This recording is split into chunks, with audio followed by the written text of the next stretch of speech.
Stuart, thank you so much for taking the time to be with me today and to catch me up on what you're doing at Biome Analytics. Well, thank you, Logan. It's a pleasure to be here, and it's always a pleasure to listen to you and hear your insightful questions.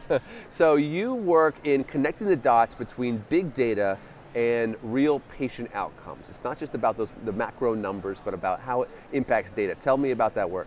Yeah, so early on we realized, like doctors, that you have to specialize. And so and to change clinical behavior to really make the needle move in the most expensive part of care, which is in the hospital, you have to go deep. You have to be able to appeal to the doctors. And what we do is go deep into the cardiovascular care. We connect deep clinical data with financial data, so we show them both sides of the coin. We show them what they need to do to improve their clinical outcomes and show them what's driving their costs, so they can improve. Okay, let's go a layer deeper and let's talk about what are some of the numbers that drive behavior change for providers. Well, some of the change isn't easy. It's not, yeah. So some of the outcomes or the value we've delivered. I mean, let's start with rankings. Okay, so we started working with Cedars-Sinai. They were sort of number 10 in the country. They moved up to number 8. Now they're number 3, and they're not stopping until number 1. Across town, UCLA was in the teens. Now they're number 8. So that's one one set of numbers. And what contributes to that? We help them align their care and reduce unnecessary outcomes, and really score high on the metrics that U.S. News and World Report, Becker's, all the national agencies used to rank hospitals and cardiovascular care. So let's get specific about the kinds of numbers that you're showing them that maybe they were a little oblivious to or were maybe hidden before that now they can act on. So the easiest one is, where's the cost going? So there's a huge variation in almost all health systems for the same procedure, for the same cohorts. There's a huge variation in the cost of care. So we try and provide the clinicians with deep insight into where they're spending money, what's possible, what the benchmarks could be, so they can figure out how to modify their care and keep the outcomes the same. Flipping it over to the other side, on the clinical side, one example is acute kidney injury. So one of the things that happens in a PCI procedure is the possibility of a risk of acute kidney injury because of too much contrast agent. So we invented a new max allowable contrast metric that is risk adjusted, and one of our clients has implemented it and cut their incidence of acute kidney injury among PCIs by 40%. Wow. I think that affected something like 638 patients, which brought those numbers, patient numbers, bring it home to me, because that's really what's important. Yeah.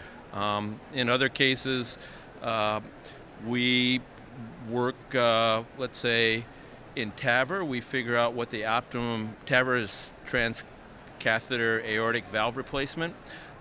We work with them to figure out what the optimum intervention time. So we look at echo data and observe disease progression from echo data.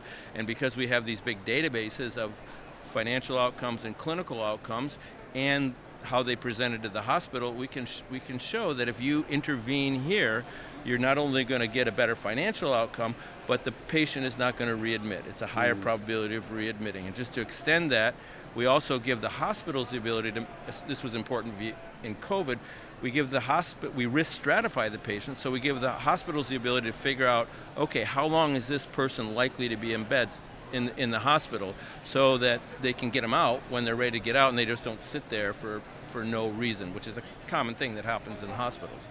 They just don't know when to discharge them.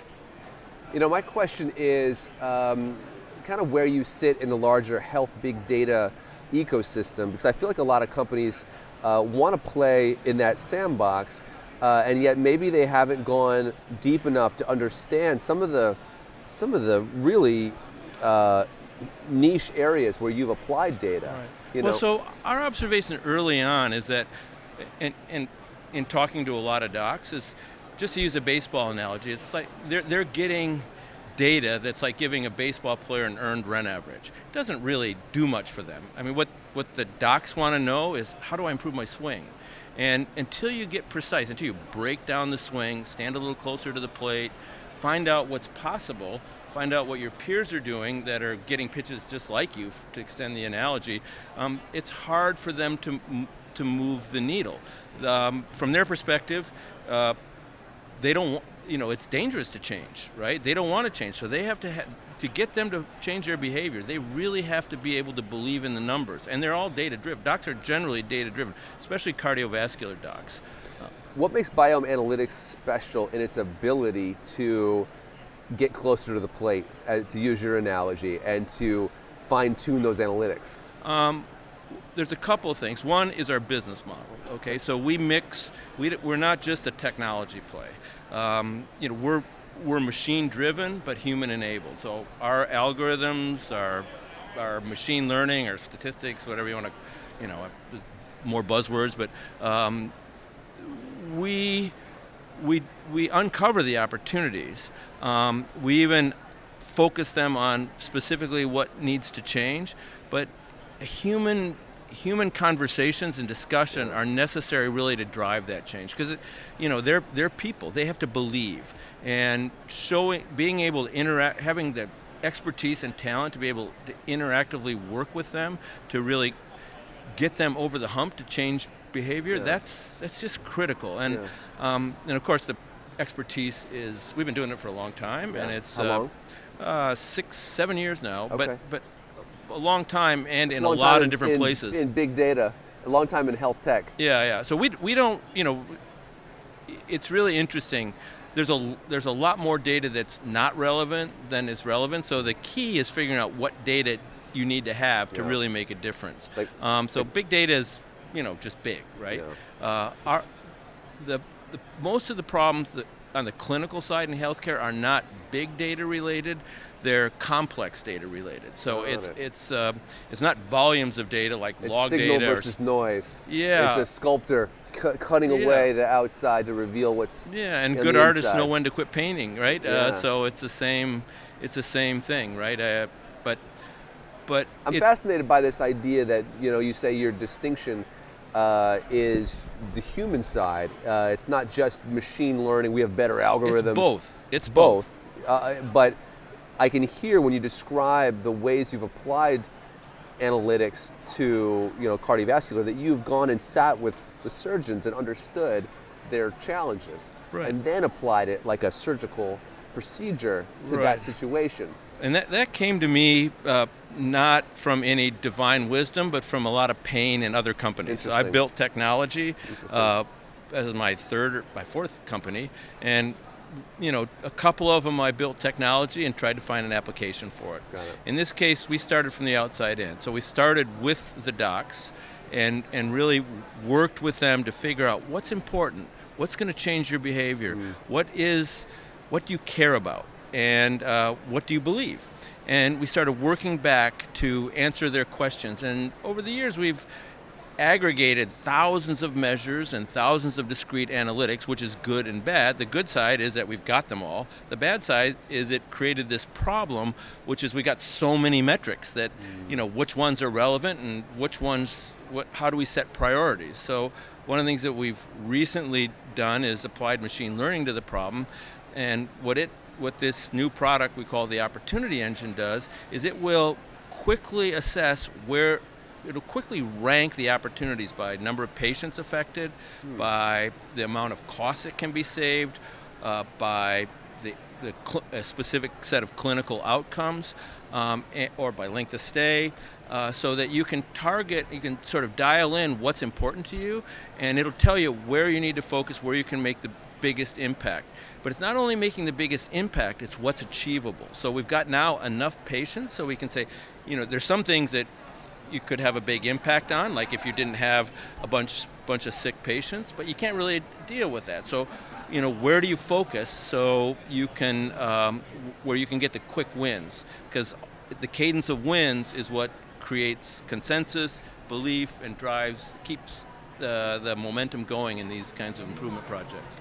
I love that idea of the opportunity engine. I feel like that's something that we need to apply in other spheres, in other areas. Here we are at an event with so many entrepreneurs looking for that right opportunity. Yeah. Here it's it's the same thing. Thousands of exactly. There's all this noise, all these data points about where opportunity could be, and you're really lasering in on where should we focus next, where we can have those wins. Where can you make the biggest impact? What's the easiest to do? How do you get momentum? That's cool. And most importantly, just getting the opportunity is the beginning of the problem. What's really important is what's driving the opportunity. Which is really root cause analysis. What specific things have to change? What metrics have to change? What practice patterns have to change to affect that opportunity? And that takes a long time to build. And we've stayed focused on cardiovascular care because it's so hard to do this. Wow. It's very hard to, for the same reason that oncologists don't do heart surgery.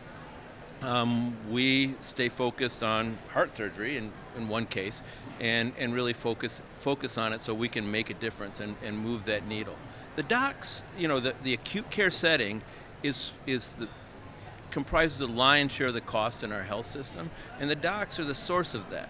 So, our kind of observation early on is if we can, it's great to try and change population behavior. It's great to try and intervene with the populations, but hopefully we're going to be able to do that. But it's a heavier lift. It's longer, but affecting and focusing on the docs and helping them deliver the best possible care at the lowest cost is really a near term. We can show very quick results and make a significant impact in a rather short period of time. Stuart, this is fascinating. I could talk to you about this for a lot longer. I appreciate you taking the time with me. Really excited about what you've done with Biome Analytics, the way it's using data to impact real patients' lives, and it's going to be exciting to watch where you go in the next couple of years. Thank you for your time. It's always great. Have a good one. All right, take care. Enjoy.